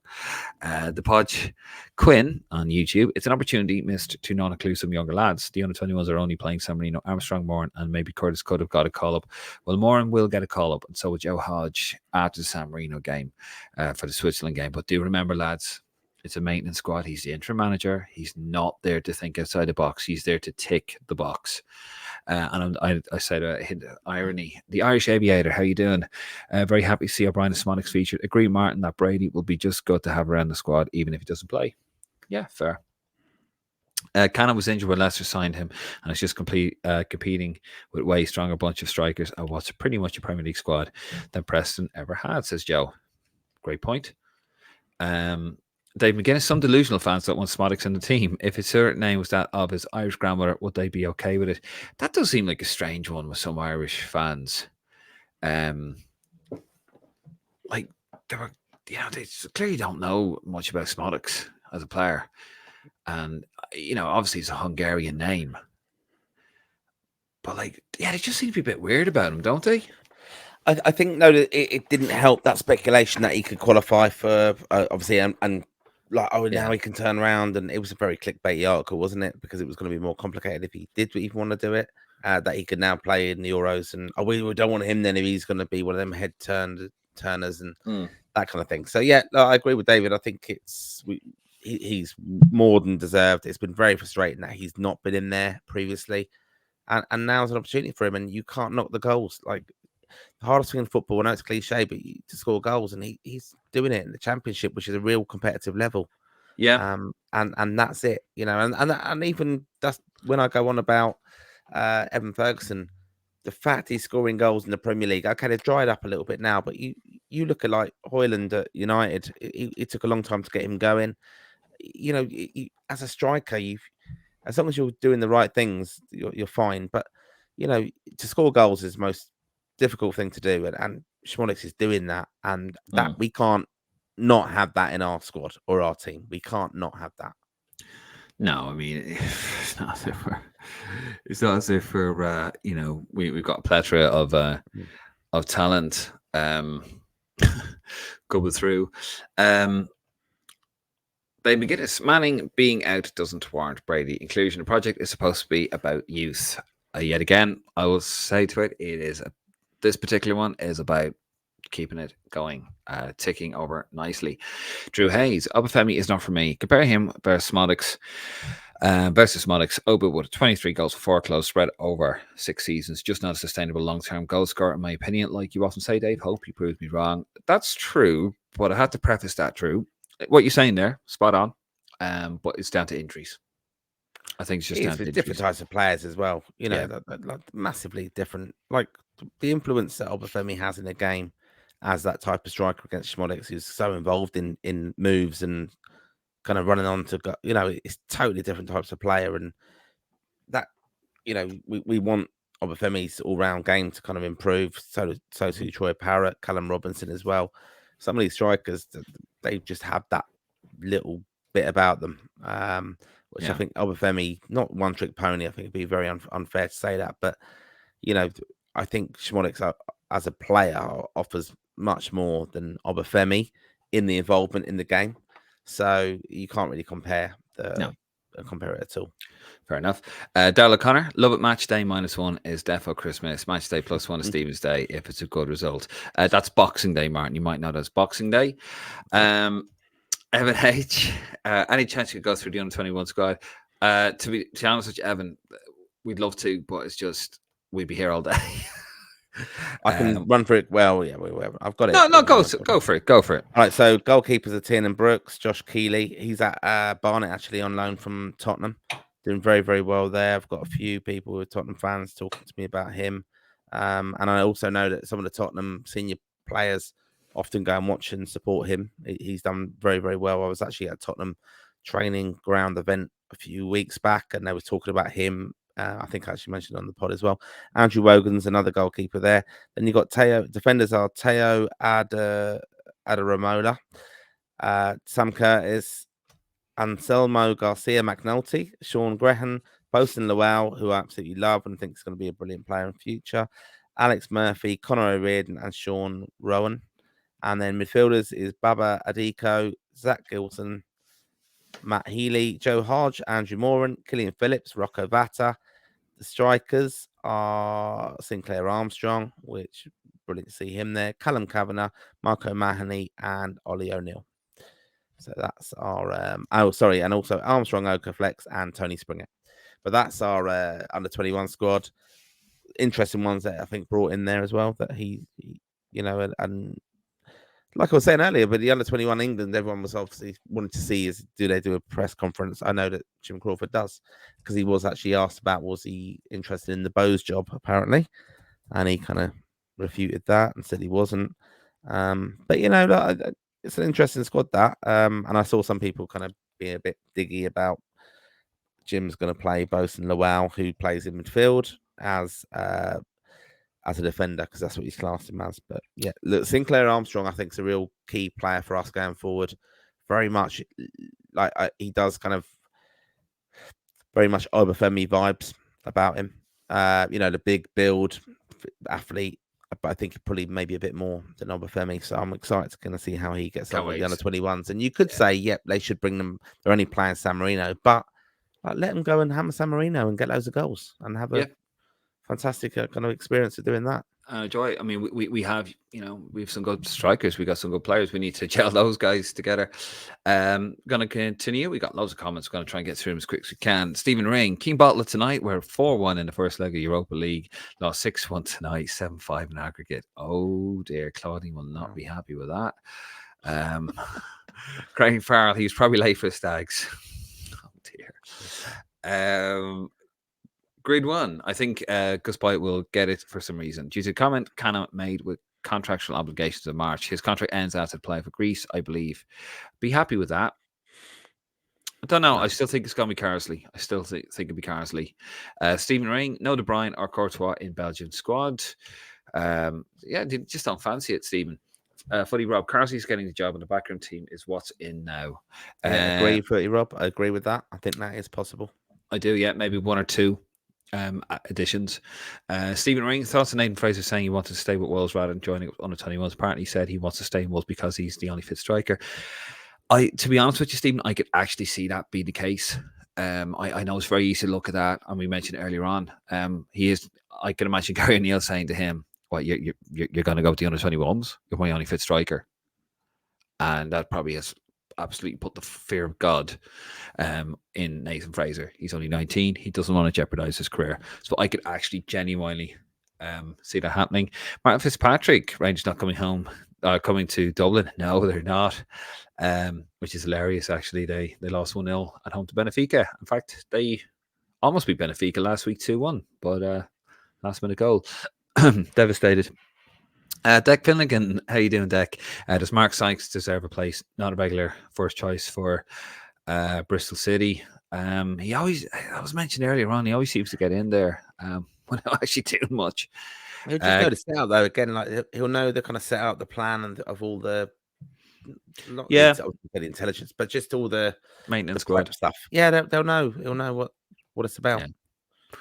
Yeah. Graham Farrell, okay, if that was the case, that's understandable, and I wish Sammy all the best. That was to do with him not being in the squad. Stephen Ring, I'm really excited to see Asaz in the squad, and the more I see Messi Johnston, the more I'm impressed by him. Do you know what? I was like, he's doing it in Portugal. Let's see what he's like. And he was brilliant for Ireland, really going at him, old school winger.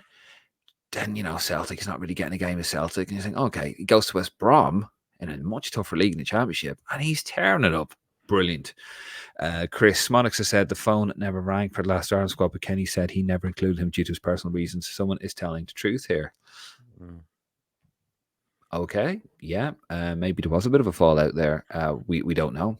You'll hear about that. I'm sure it'll all come out.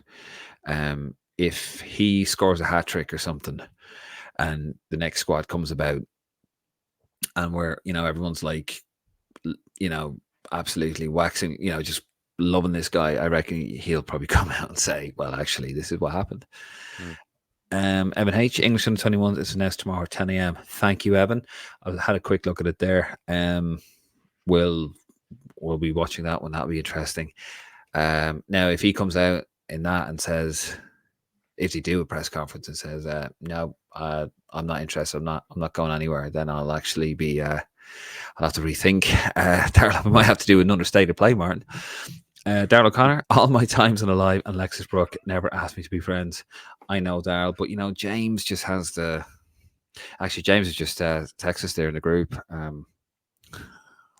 I think we've gotten in a bit of trouble there. It is a bot, by the way, if you're watching. Graham Farrell, Jay's Alexis, am I chopped liver? They're all a bit jealous here, aren't they? Chris Stain Fraser turned it down due to fears of getting injured, which I think is fair. Glenn Forrest, any thoughts on how to play, fellas? Will it be a bit of a Kenny, or are we reverting to hoof and hope? Thanks for the great show. Thank you very much, Glenn. No, I think he'll mix it up, won't he? Yeah, mix it up, yeah. I can't. We'll play. We'll try to play. We've got enough creative. Jesus, I would personally, I'd love to see him go Bene on the right and Evan up front and Johnson on the left, and then just very solid in behind and just get that ball forward to the front three in a sense, and midfielder in behind. But like Will or Shimonik's in time as well. We'll definitely I'd like to see that, and then the rest of it's just kind of contained and safe and tidy and professional. But I think. Yeah, I think it's an exciting kind of team there, even what I just said there. So you don't have to go long and play football, and we're not going to go back to that. I don't want to see us go back to that. No. I think many talented players in there. Yeah, I think Mick 2002 makes it up a physical. Stephen O'Rourke, I think all the players should be getting game time, and if they can't get it with the clubs they are with, they need to move and get minutes played. Colm, all right, lads, how you doing, Colm? Graham Farrell, I think Duffy and Evans' days are well and truly done. Egan's maybe. Yeah, Egan was like, yeah. There you go. Then he corrected it. Yeah. There we go. Daniel Granaham, has John O'Shea picked Brady because they may have been in a United squad together? Brady for senior team was United as a teenager prospect, and maybe that influenced John O'Shea's decision. He probably knows what he could do in training, and probably just likes him, and probably just sees him. I don't know. Maybe he's doing a mate a favor. You wouldn't know. Would you? Character around the squad, though. Do you know, like that's it. The character, not going to be an asshole. Senior pro, been there, experienced. Was at the Euros. That's why. Just you need to have that kind of leadership and what they do. And 100%. Graham Farrell, Damon McGuinness is spot on with that. Said that when Kenny took Moran out of the under 21s, what was the point? 100%. Joe, how are you doing? If Carsley gets it, Warner, will he find himself telling Tom Cannon that anything he may have said to coax him from Ireland to England was in fact, on further reflection, just a load of drunk and crazy talk? That is an interesting one. Would that have been Lee Carsley to get him, or would that have been like a scout? Yeah, scouts in the background team. Yeah. Com says we have to move on from Carsley. Not until he says I'm not taking the job.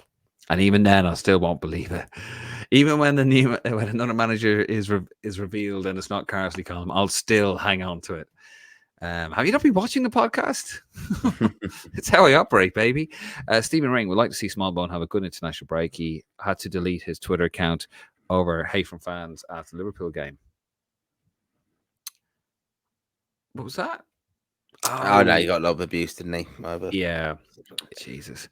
James Agnew, great squad review, lads. Dave will pop up to say hello before the Switzerland game. And Alexis, give me a call. Good man, James. I look forward to seeing you there. As always, have a chat. Noel Fox, the guy from Leicester, what's the story? That's Casey McAteer or Tom Cannon. I presume it's Casey McAteer. He is injured. Stephen Ring, since you said it Monday night, I'm all for Collins as centre midfield with two of O'Shea. I'm a Bombardini and Scales as centre back. Switzerland game would be a great time to chance it. John Murphy, I think we're forced into a back three with the players we have. Maybe even play Scales as inverted left back to make it a three in transition, like what Arsenal do with Kiwiria, and let Doherty bomb on. I like it, John. It's they're very informed, the Raw faithful, aren't they? They love their old tactics. Fucking brilliant. Very creative as well. We did go through the under 21 squad. Noel Fox. Why what? Oh, sorry, bit of chatting in between. Graham Farrell. As much to love the League of Ireland, there's nobody in that league anywhere good enough to be in that Ireland squad at the moment. Aaron Aries, next captain after Coleman, Duffy, etc. Collins or Ogbenny for me. Do you know what? Ogbenny. I'd say Ogbenny is a real. He just seems like he's just like a ray of sunshine in that dressing room, isn't he? He'd be somebody to, yeah. I'd say Benny, then maybe Collins because he's a bit older than Collins. What happened to Nick? Is he in hiding with Princess Kate? Celtic fans. I'm sure Nick is absolutely fine, and yeah, it's all good. I'm sorry, Neri. Is there something wrong with Martin and me? What's the story? Every week, you got us too. What's wrong with that? Nick is absolutely fine, by the way. Dave McGuinness, a lot of players deserve a free pass from the poor performances during the Kenny era. Played out of position and in the system didn't work. O'Dowda deserves a bit of credit for being sold down the river by Kenny, but he's not good enough for us and has never played a good game for us. He's very average. Not my words, Martin. The words of Dave McGuinness. Not true. He's had, I think, at least 2 man of the matches for Ireland. Who are they against? The one when he got the assists for Aidan O'Brien, got the header. Do you remember? Was it Switzerland? Played in the right? Poland. Switzerland? Poland yeah. away. Okay. And then he got another one somewhere else, I think. I can't remember the other one, but yeah. Malta. Was it Malta? Malta? It wasn't Malta. No, I don't think it was Malta, no. But you did get. Okay. Stephen Ring meant to have Jacob Bryant in the last comment. Really excited to see him. I see him in person. Been following his spell at Leon, and the fans there seem to love him. Yeah, he's a future Ireland captain, and my God, it said about Jason Lumby, to be fair. Graham Farrell, to be honest about Columbia, the promotion came probably a bit too early for him. This is a massive learning curve, though, but I think there is a coach manager there, though. Do you know what? It happened with Bournemouth, didn't it? Did Bournemouth go up and then he went down, and then he went back up and stayed? Eddie Howe. And yeah, and I think as well with raspy voice, Sean Dyche at Burnley as well. So it can happen. You go up, you learn. You go back down. You lick your wounds. You go back up, and you adjust. Jack Murphy, Jack Taylor deserved a look in. It's a good shout. Graham Farrell, Kelleher, Ebicelli, O'Shea, O'Brien, Knight, Collins, Benny, Small, Bone, Johnson, and Ferguson. Cousin Will, no doubt though. Dave McGuinness, I met Williams. He went to LA Galaxy as one international player and travelled his weekly pay. There you go. It was a no-brainer. Financial their tier to secured, and recently renewed his contract. He took a career view. Fair enough. He was a good player, really good player. I'm not saying he's not now, but Evan H. Luca Conlon could have been an option as an alternative to Cullen. Yeah, he's kind of gone off the ball though a bit, isn't he? Where is he at the moment? Is he at Barnsley? Is he? Luca Conlon. Yeah, I think so. Yeah. Graham Farrell, Kelleher, Ebicelli, O'Brien, Doherty, Knight, Collins, Benny, Small One, Johnson, Ferguson. He's got like he's got two angry emojis next to Doherty. Dave McGuinness, imagine a scenario. Kelleher goes to Forest or Brentford this summer. Bazuna is bought by Poole as a new number 2. Who will Liverpool fans want as our number 1? I wonder. Kelleher. Keep going with this. He's got a few more to follow. Oh, he does, doesn't he? I tell you what, I'll joke aside. I don't believe in this tribalistic nonsense. I genuinely don't. Then Alice gets an injury, and Bazzini gets to run of games. Is Keller still the better keeper? I wonder. Jack Byrne should be looked at again if he can stay injury free. Don't underrate him. Just to go back to your point there, Travis, it's he loves playing each other off, loves playing us off each other, doesn't he? It's basically who. Beep, beep, beep, beep, beep, beep, beep. Are you gonna reverse? Oh no, go on. No. I'll talk my way out of this one. No, to be honest with you, I think it's if Callagher. No, hold on. If Callagher is doing the business, then yeah, you pick him. Callagher is right now doing the business, so he deserves a run of games. He's played 20 games this season for Liverpool, hasn't he? 20 games. Why not? Okay. Yeah. Just on the Jack Byrne point there, saying that he should be looked at again if he can stay injury free and don't underrate him. Yeah, I think where we will in the next couple of years need to kind of have that Jack Byrne type of player. I actually hoped it was going to be Robbie Brady at one. Even when we had Robbie Brady coming into squads late on, is that I'm going to get a bit technical. That we're not the low block podcast, but No, when a team just sit in behind you, you need to unlock them, and that's where Jack Byrne's cleverness could come in, and that's where I thought he was going to offer for Ireland. Robbie Brady as well offered that a little bit as well, but that's the kind of player we're going to have to find, whether that's Will, Schmodix, even perhaps. You need to find that kind of very, very clever. I think Jason Knight's got a little bit about him. I tell you what, don't ever accuse me of backing up there, you beeping bastard. I don't know anything about the League of Ireland. And all of a sudden, like David's your pal now. Dave McGuinness, like, oh well, maybe if Jack go get out of that, will you? Oh no, I mean, look, I'm just saying that type of player. Not saying Jack Byrne. I mean, look, there's a reason Jack Byrne's not playing in the Championship and Premier League. Yeah, well, he was in the Cypriot League, wasn't he? With Mick, yeah. Didn't work. He was actually unlucky to be with that one. To be fair, Graham Farrell, from what I've seen of his ass, he's a good player with an eye for good goal coming from midfield. Not that ship has sailed. That ship has sailed. Hit an iceberg and sunk without trace. That's about Jack Byrne. There we go. Dave McGuinness, Smolix should start. If you throw caution to the wind with any of these new picks, it's him. He could light up the Aviva. Seen him play 4 times this season and live, and he scored in every game. Every time he gets the ball, he looks lethal. I reckon he will start, and I reckon John O'Shea will go back to basics with get at him, lads. Get at him early. Get the crowd on your side, and then take it from there. And I think we will mix it up. I think we'll play a bit of ball. I think we'll get physical. We were too nice under Stephen Kenny. We weren't aggressive enough. That is coaching. That comes from the coach. And John O'Shea knows because Trapattoni made him a very aggressive player for Ireland, I remember. Or, well, it probably would have been Tardelli. Graham Farrell ran Rovers midfield against Newcastle in the cup, then missed a penalty, but he was class in that game. That's Smanix again. Yeah, like we want to see that. I want to see Schmodix. Like I'm just thinking John O'Shea might be a bit safe. I hope he's not. I hope he does go for it and start him. And it would be very damning on Stephen Kenny and Keith Andrews probably.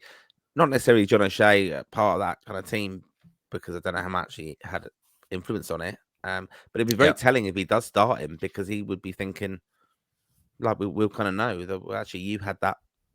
You obviously rated him when you were a coach here, and that voice wasn't listened to in a sense. So it will be very telling, and it will be very damning on Stephen Kenny and that tenure if Schmodix performs really well and is a really good player for Ireland. Because he'll be going, why weren't you there earlier? That's a good take, actually, Martin. I'll go with you there now. I'm going to trying to lash through these last few comments here, but I think it's a really good take because it's a bit like the Chancellor. It's a bit like the Taoiseach or when the economy tanked, and like the Chancellor or the financial minister or whatever. I can't remember the Irish counterpart, the Minister for Finance, and they take over as Taoiseach to the Prime Minister, and the economy tanks like a year or two later. Goes, well, I didn't know this. How was I supposed to know? But yeah, you were the Minister for Finance a couple of years ago. You would have known a little bit about this, and it's a bit like that with John O'Shea, where it's like well, hold on, you were part of this coaching squad, Hmm. so that could be that could be a real because he was banging the goals in during that time as well, wasn't he? He didn't have 27 goals, but he was on the way to getting 27 goals. Hmm. So no, that's Well, Shea will know the history of that, and straight away he's called him up and he said, "Yeah, I had a conversation when it was very positive." He will know why he wasn't in previous squad. So, you know, it's obviously yeah, he thinks he's important enough. I think it's quite telling. yeah. Footy Rob Cullen, Malumbi just haven't delivered it. Yeah, it's worth a shake up. Malumbi has a yellow card in every match. Very disappointed with Malumbi.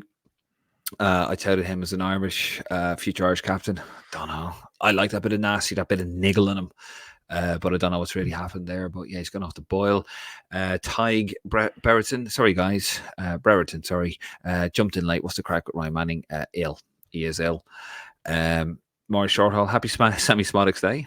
Good man, Morris. Dave McGuinness. Ask Stephen Kenny the time, and he'll tell you the clock is wrong. But it did all the important things right. And we're very disappointed the time is wrong. But there are 40,000 people aware what time it is, and there's another 40,000 going back to check the time next week. Then we get his Lee Ferguson alone. It's his team. Watched him last week, and there's nothing wrong with him. It's purely the environment around him. As I said, a team's struggling with confidence. Goals are going to dry up. You're a forward. You're not going to get the service you deserve. And you're a manager who's trying to work out what's gone wrong, and you're just going to change it around. You're going to throw shit against the wall and see what sticks. More Shortle, great to have a manager who can string sentences together finally. I think that's what you were saying, Martin, but in a much more polite way. Grid one at Footy Rob. I think Maloney does give us something different to other midfielders. He gets stuck in and pressures the opposition midfield, although sometimes can be reckless with tackles. Graham Farrell, exactly the same as Brendan Rodgers. Oh dear. That must be about the sentences, is it? Brandon Walsh, Smodix has to start, or this will be a wasted window again, like the time against Malta when Kenny refused to look at a few different players. 100% agree there, Brandon. More short hole. Smodix obviously had falling out with our worst manager ever. Did he play under Steve Staunton? No, I'm just joking. I knew you were going to do that. Mine. The situation with Cannon is simple. If he feels he will be good enough, he will choose England. Otherwise, he will settle for us. That's the situation. I can't disagree with that, if I'm being honest with you. And I'm not trying to, I can't, because he already had his head turned. You look at certain players and goes, no, I want to play for Ireland. Smodix, for example, Hungary. Yeah. They're going to the Euros. They're in the Euros, aren't they? Hungary. Yeah. He had a chance to go there. He went, no, I want to play for Ireland. It can be that simple. More short haul. I'm not a massive fan about him either, but would love to see Smodix running off him. We must experiment with Collins in midfield. Yeah. Word of shout in one of the games anyway. No. No. Not having that. No. Fair enough. Like to be honest, Stephen Kenny subbed him, didn't he? And dropped him, I think, even recently. He needs to establish himself as a centre half for Ireland. That's what he has to do. I could not be worrying about playing in midfield. Yeah, he might be capable of it, but we're not that. I know we're desperate for midfielders, but look, Martin's woken up. No, but he's definitely got to be. He's got to be thinking Egan's out, Duffy's out. I've got to be the first. He's one who's got to be really looking at the captaincy thing as well. Going, I can be captain of Ireland here, but he's got to cement his place in the heart of that defence. With either Bamadelli or Darragh O'Shea, whoever it is, the Scales. 100% agree. Graham Farrell, he wasn't live with own hand. Was manager. I wasn't playing when Stan was managing us. What's that about? That's about the worst manager I've ever. All right, okay. And wasn't fair enough. Mine. Sorry, it's late. It's late, folks. Here in England or London, it's and Ireland. It's 12:15. Connolly's playing League One. Taylor is on the bench. Chet Taylor, and I think maybe perhaps bringing Aaron Connolly into it. Aaron Connolly isn't League One; he's Championship. No, maybe not. Maybe not Connolly then. Not too sure. More Shorehall, Graham Farrell, neither was Connell. Sorry, it's Connell. Luca Connell. There we go. Yeah. Barnsley. Yeah. And he said it there, Connell, not Connolly. Graham Farrell, Zach Gillison, and Sam Curtis are going to be class to watch coming up. And Samalo Salmo Garlic McNulty is another player I like. Been watching him and Hodge since the 17s. Both fantastic players too. Garcia, not See, I'm Garlic. not. I think we've started something now. I think we have, haven't we? I tell you what, I bloody love garlic. Um, Evan H. Theoretically, if Carsley is taking the job, who do you think what do you think he says in the presser No, tomorrow? contractually won't get involved in it. Yeah, It won't be even asked. yeah, If I they reckon. will manage that better than I'm not going to say anything. They manage their press conferences. Are you saying that the FAI don't? I thought today was a very, very lovely press conference, actually, Martin. Yeah, no, they do a good job. Obviously, the media thing. I'm not gonna knock it. Although, Damn right. although, just flick up the squad announcement again. The squad pick.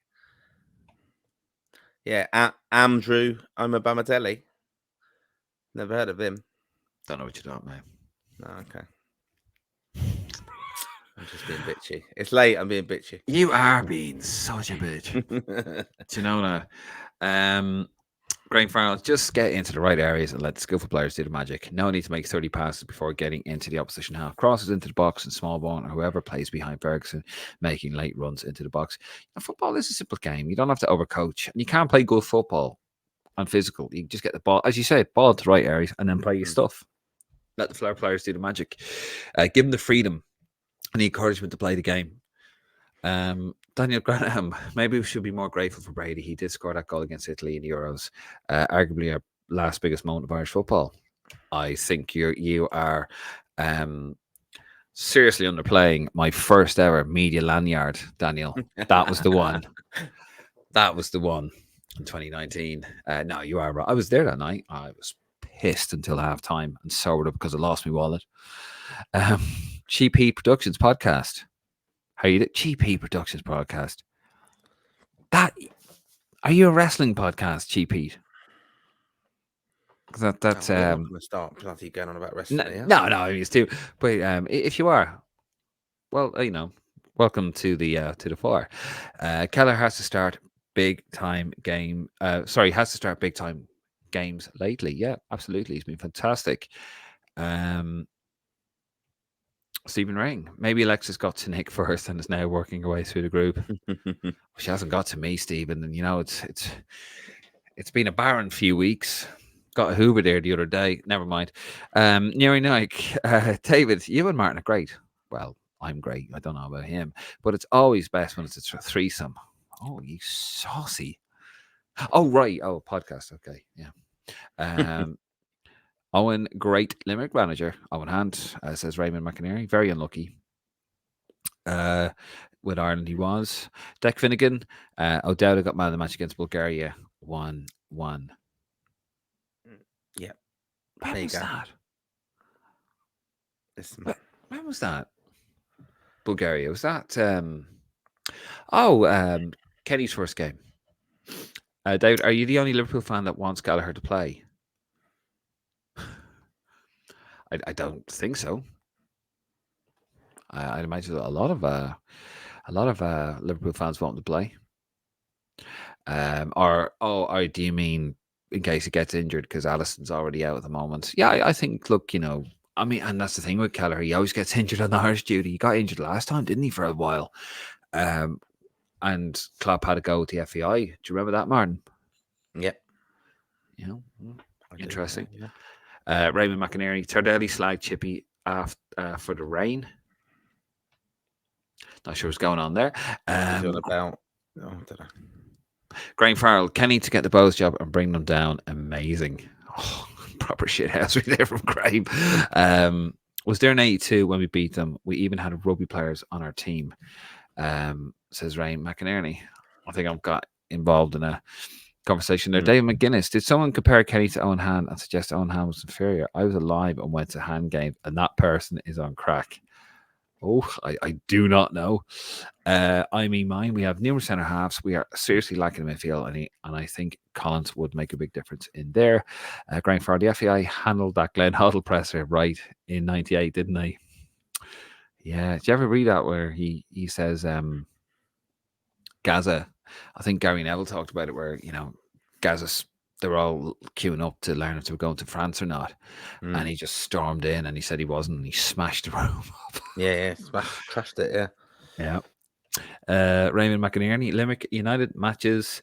David Graham Farrell. Dave, was that Italy game the last time you drank? It actually wasn't. I stopped drinking in October 2017. October 18, I think it was. It was the day after Sean Hughes died, cirrhosis of the liver. And that was one of the things that kind of got me thinking about it. And then just to finish up on the debate here, Hannah had better players and we didn't do great. That is very true. And Stephen Ring, and this is going to be the last comment, guys. We're going to leave it there. We're on for an hour and 45 minutes. Stephen Ring picked up tickets for the women's team against England and Sweden. First time going to the girls in green and really looking forward to good man, Stephen. Oh, wow. We did say we're going to stay till the comments finish. It's 20 past midnight. Thank you so much for your interaction, guys. Without the Roar faithful, this podcast would be absolutely nothing. Lansdowne Road would be nothing. Lansdowne Roar would be nothing. And just thank you again. We hope we've answered your questions and maybe probably asked more than anything else. Just a quick reminder. We won't be live this Sunday. We will be live on Wednesday as the window preview there. And we're going to be live next Wednesday. We'll probably have more pullouts, people showing up, that kind of thing. So we'll get to that. I'm flying to Ireland the next day, so I can't wait. So next Wednesday, we're live, not this Sunday. And I'm going to leave it there, Martin. See you next Wednesday, not Tuesday. I want to wish everybody a happy St. Patrick's Day, Dave. You miserable fucking Anglophile. Dave always tells me off for swearing, and I never used to swear on this. You brought this out in me. You used to be. We used to be. I tell you what, we used to be very bad. We used to be a lot worse. In fact, one time I said the C word. Kalamazoo, but you know, no, one time I did say it, and I think you gave out to me for saying that. That's when your mammy started watching, wasn't it? Yes, she's we've got to get her to subscribe again. Get it back in. We've stopped swearing. We've actually cleaned up our act. Anyway.